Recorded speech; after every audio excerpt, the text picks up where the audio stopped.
नमोस्तु रामाय सलक्ष्मणाय देव्यै च तस्यै जनकात्मजायै। नमोस्तु रुद्रेन्द्रयमानिलेभ्यो नमोस्तु चन्द्रार्कमरुद्गणेभ्यः। नारायण नारायण नारायण नारायण। श्रीमद् वाल्मीकि रामायण के अयोध्या कांड का 44वां अध्याय कल विश्रांति को प्राप्त हुआ। यहाँ कह रहे हैं कि जब कौशल्या बहुत ही ज़्यादा विलाप कर रही थी तो सुमित्रा ने आश्वासन दिया कि तुमको किसी भी दृष्टि से ये शोक आदि नहीं करना चाहिए। बातचीत करने में कुशल, दोष रहित तथा रमणीय रूप वाली देवी सुमित्रा इस प्रकार तरह तरह की बातों से श्री राम माता कौशल्या को आश्वासन देती हुई उपयुक्त बातें कहकर चुप हो गई। भगवान राम वन के लिए चले गए तो पीछे से जो घटनाएं घटित हो रही हैं, लक्ष्मण की माता का वह वचन सुनकर महाराज दशरथ की पत्नी तथा श्री राम की माता कौशल्या का सारा शोक उनके मन में ही तत्काल विलीन हो गया। ठीक उसी तरह जैसे शरद ऋतु का थोड़े जल वाला बादल शीघ्र ही छिन्न भिन्न हो जाता है। यहीं पर कल विराम दिया था। अब वाल्मीकि जी उधर जो वन में ठाकुर जी रथ के द्वारा जा रहे हैं वन की ओर, उसका वर्णन कर रहे हैं अगले अध्याय में। उधर सत्य पराक्रमी महात्मा श्री राम जब वन की ओर जाने लगे, उस समय उनके प्रति अनुराग रखने वाले बहुत से अयोध्यावासी मनुष्य वन में निवास करने के लिए उनके पीछे पीछे चल दिए। जिसके जल्दी लौटने की कामना की जाए उस सज्जन को दूर तक नहीं पहुंचाना चाहिए। ये बात किसी जानकार ने कही थी और दशरथ जी रुक गए थे।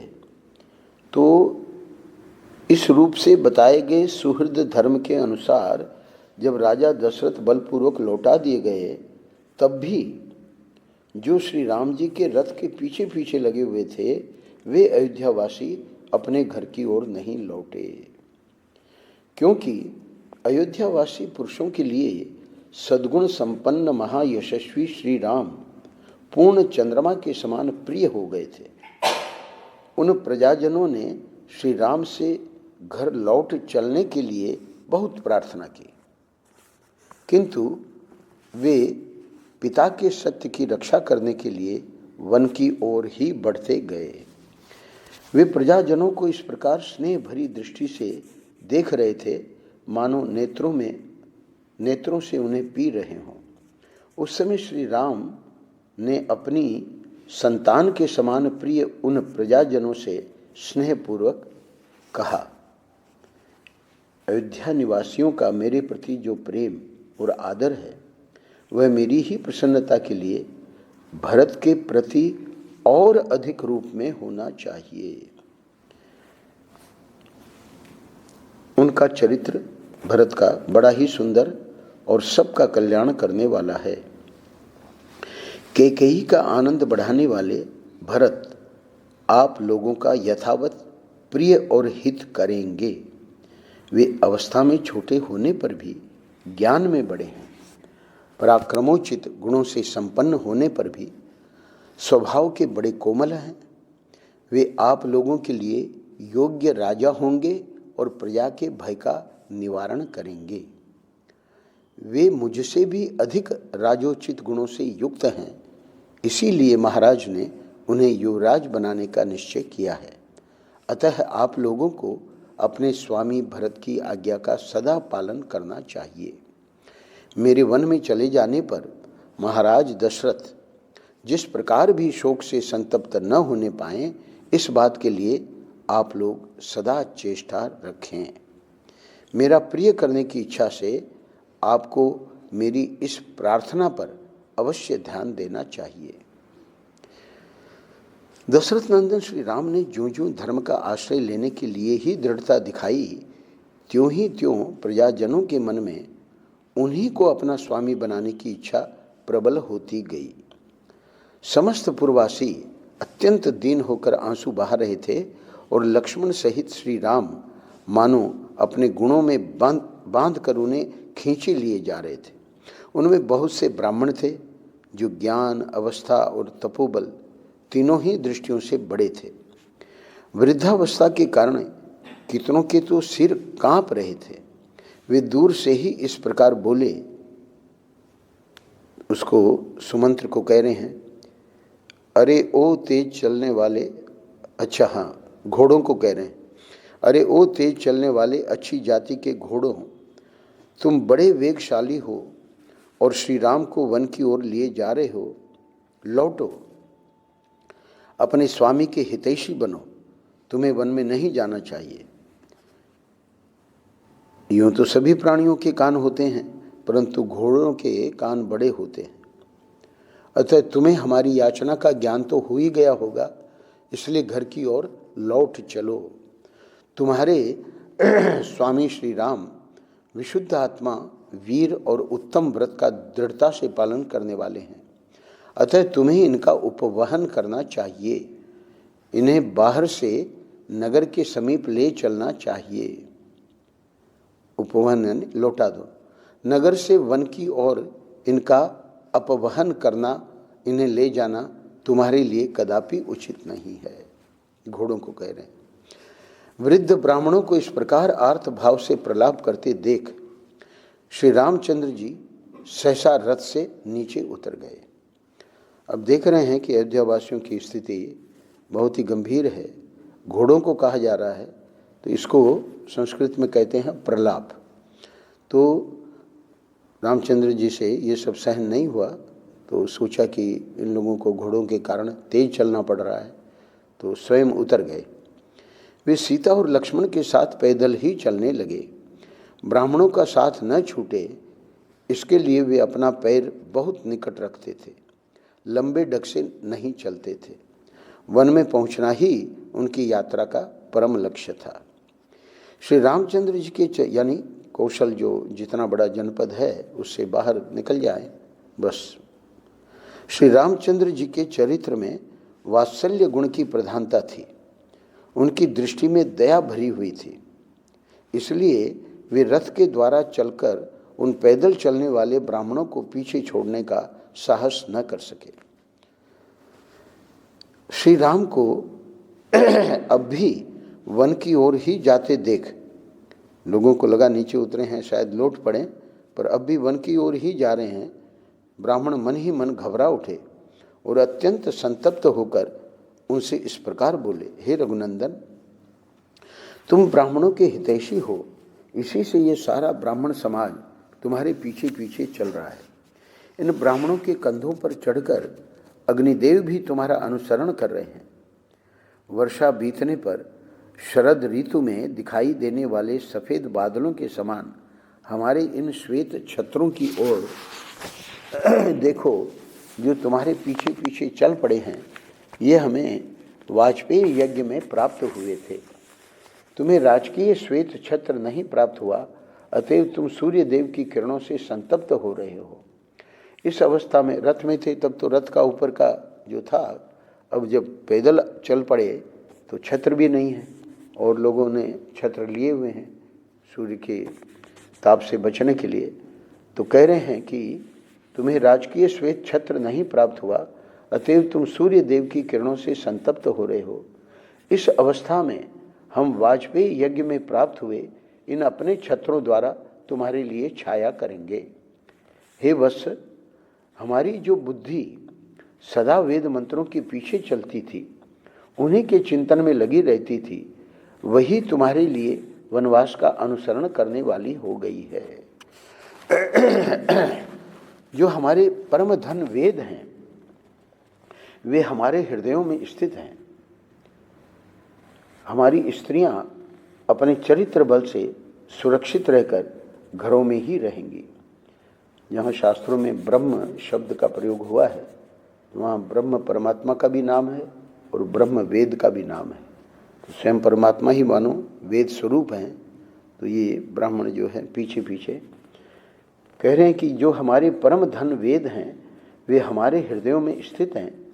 हमारी स्त्रियां अपने चरित्र बल से सुरक्षित रहकर घरों में ही रहेंगी। अब हमें अपने कर्तव्य के विषय में पुनः कुछ निश्चय नहीं करना है। हमने तुम्हारे साथ जाने का विचार स्थिर कर लिया है। पहले तो उनको लौटाने की बात कर रहे थे, अब देख रहे हैं कि नहीं लौट रहे हैं तो कह रहे हैं कि अब हम भी आपके साथ ही चलेंगे। तो भी हमें इतना अवश्य कहना है कि जब तुम ही ब्राह्मण की आज्ञा के पालन रूपी धर्म की ओर से निरपेक्ष हो जाओगे तब दूसरा कौन प्राणी धर्म मार्ग पर स्थित रह सकेगा। इनकी प्रार्थना थी कि ये लौट चलें, पर भगवान ने जब नहीं मानी तब ये कह रहे हैं कि इतनी बात हम जरूर कहना चाहेंगे। सदाचार का पोषण करने वाले हे श्री राम, हमारे सिर के बाल पककर हंस के समान सफ़ेद हो गए हैं और पृथ्वी पर पड़कर साष्टांग प्रणाम करने से इनमें धूल भर गई है।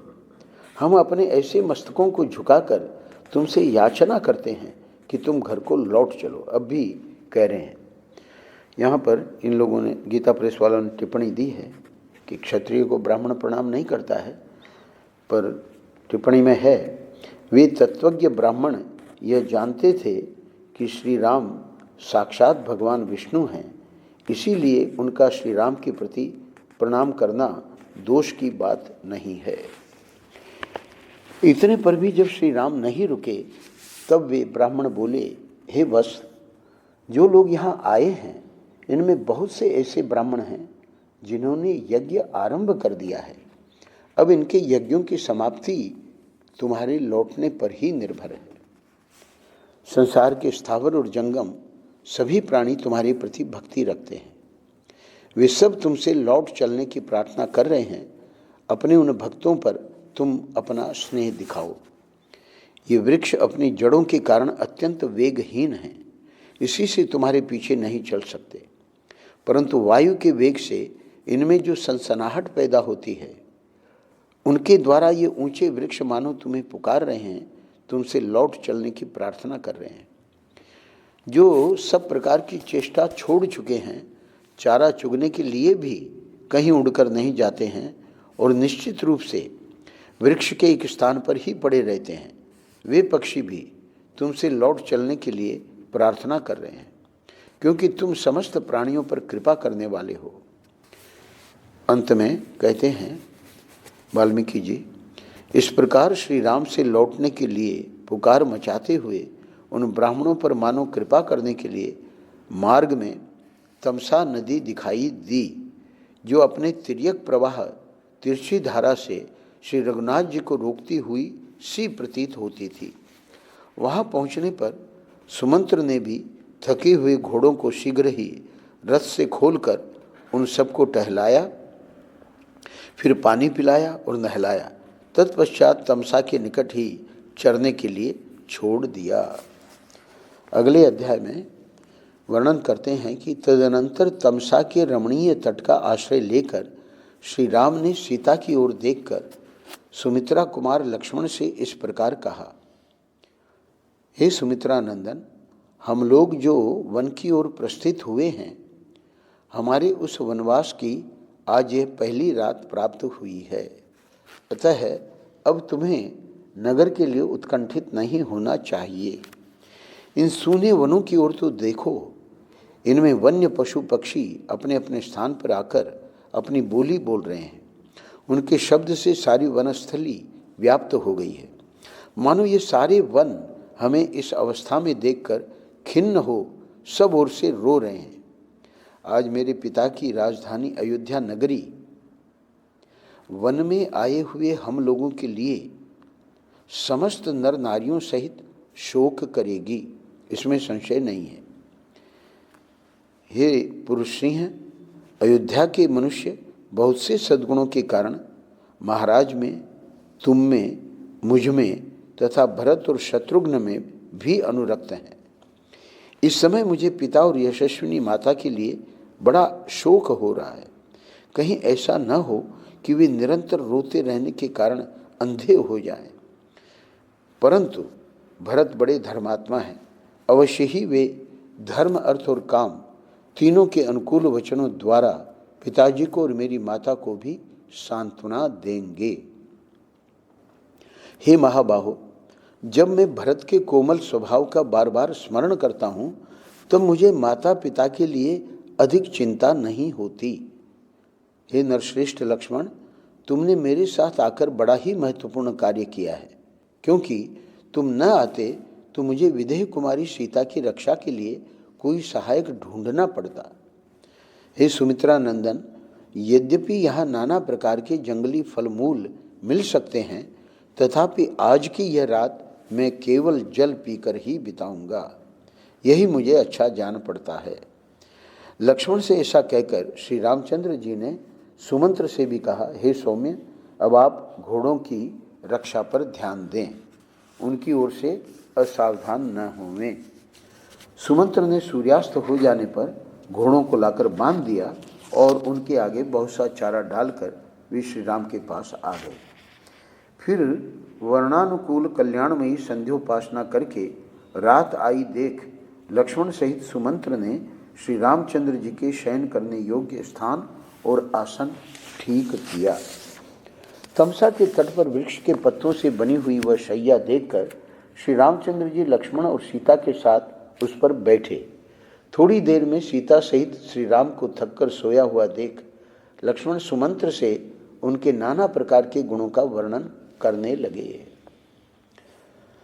सुमंत्र और लक्ष्मण तमसा के किनारे श्री राम के गुणों की चर्चा करते हुए रात भर जागते रहे।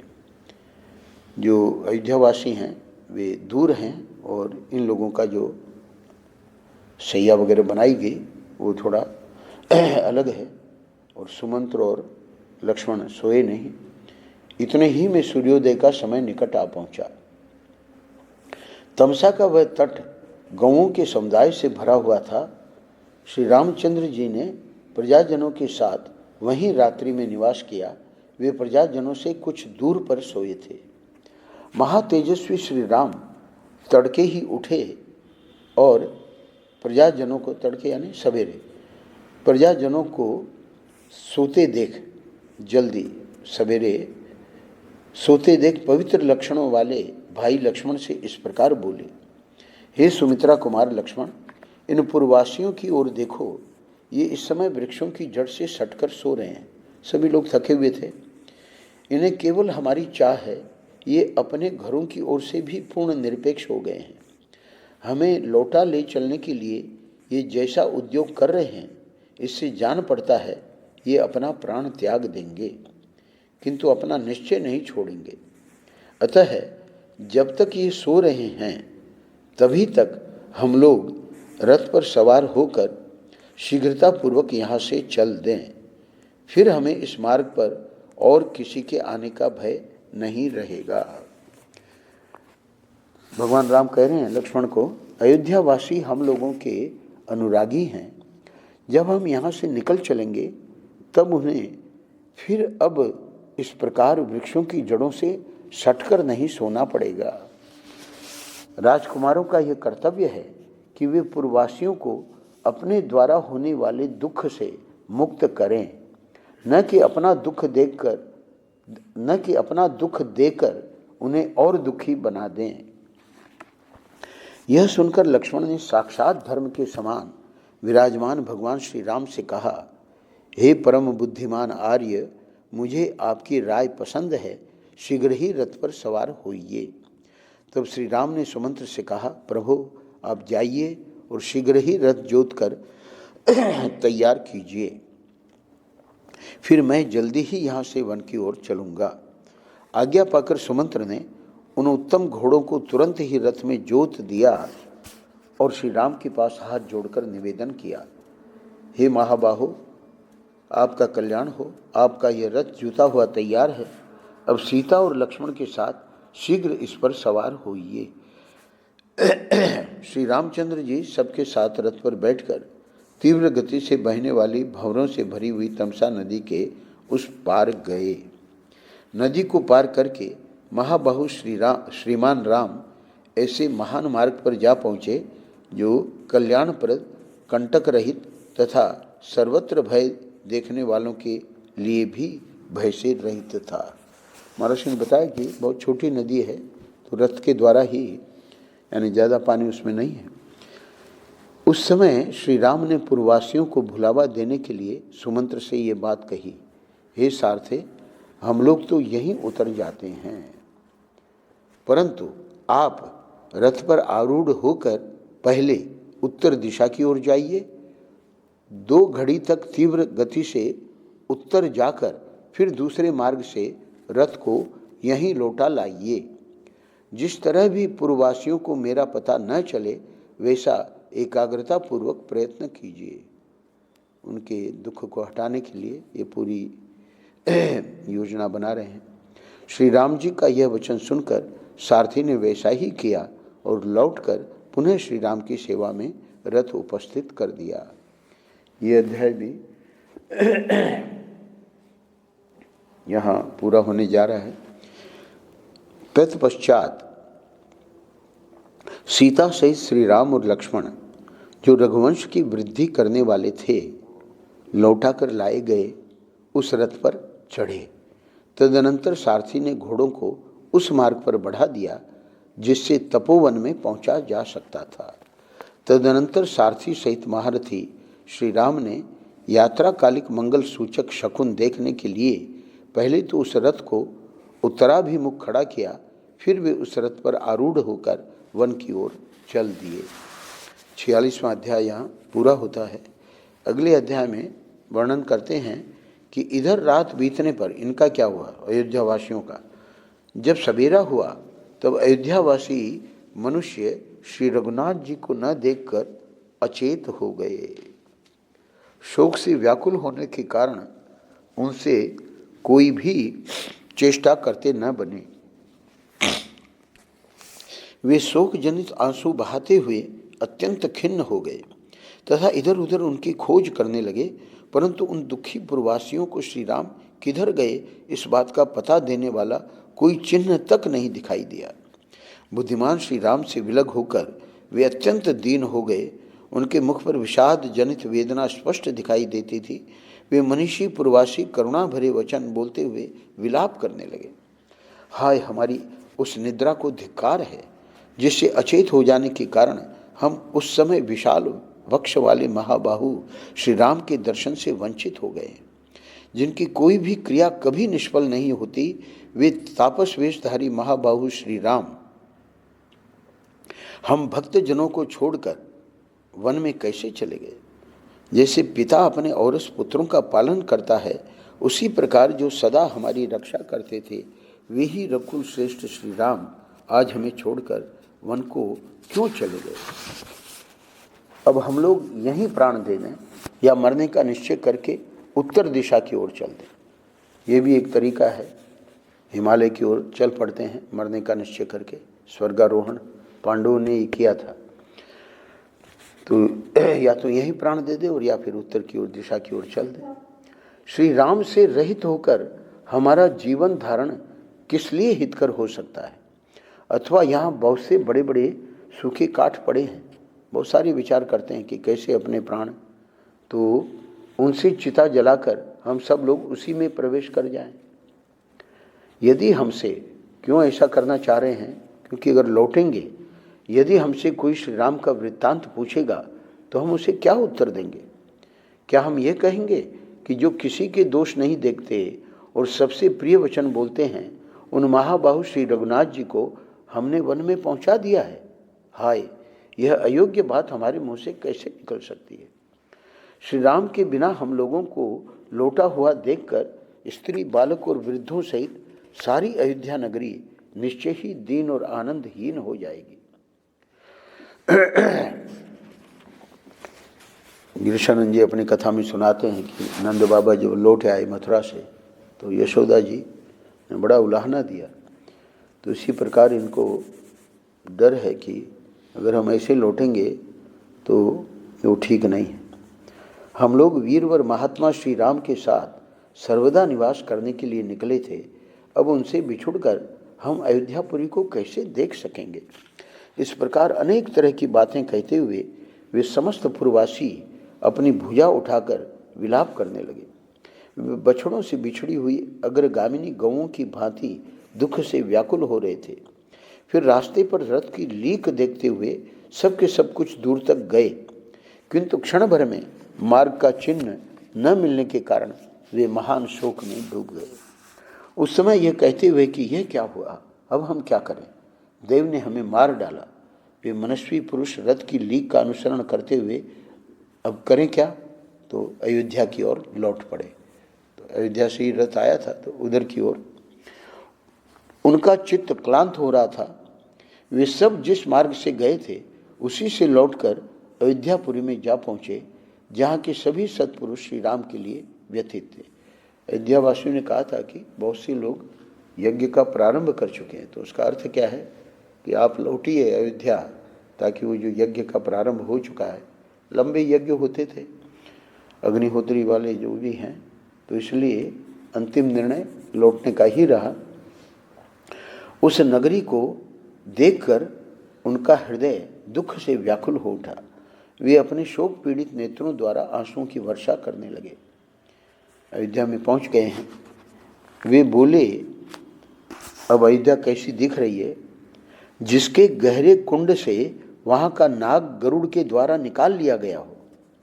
उपमा दे रहे हैं, भगवान तो अब रहे नहीं वहाँ, वह नदी जैसी शोभाहीन हो जाती है, उसी प्रकार श्री राम से रहित हुई यह अयोध्या नगरी अब अधिक शोभा नहीं पाती है।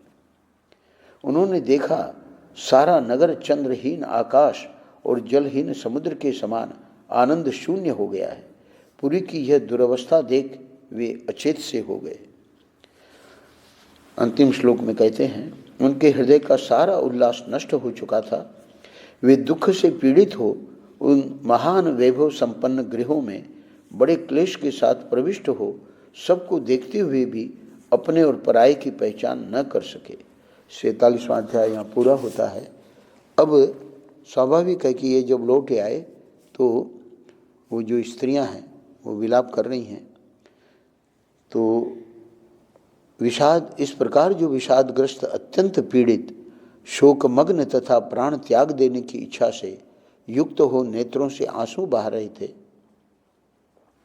श्री रामचंद्र जी के साथ जाकर भी जो उन्हें लिए बिना लौट आए थे और इसीलिए जिनका चित्त ठिकाने नहीं था, उन नगरवासियों की ऐसी दशा हो रही थी मानो उनके प्राण निकल गए हों। वे सब अपने अपने घर में आकर पत्नी और पुत्रों से घिरे हुए आंसू बहाने लगे। उनके मुख अश्रुधारा से आच्छादित थे। उनके शरीर में हर्ष का कोई चिन्ह नहीं दिखाई देता था तथा मन में भी आनंद का अभाव ही था। वेश्यों ने अपनी दुकानें नहीं खोली। क्रय विक्रय की वस्तुएं बाजारों में फैलाई जाने पर भी उनकी शोभा नहीं हुई। उन्हें लेने के लिए ग्राहक नहीं आए। उस दिन गृहस्थों के घर में चूल्हे नहीं जले, रसोई नहीं बनी। खोई हुई वस्तु मिल जाने पर भी किसी को प्रसन्नता नहीं हुई। विपुल धनराशि प्राप्त हो जाने पर भी किसी ने उसका अभिनंदन नहीं किया। जिसने प्रथम बार पुत्र को जन्म दिया था वह माता भी आनंदित नहीं हुई।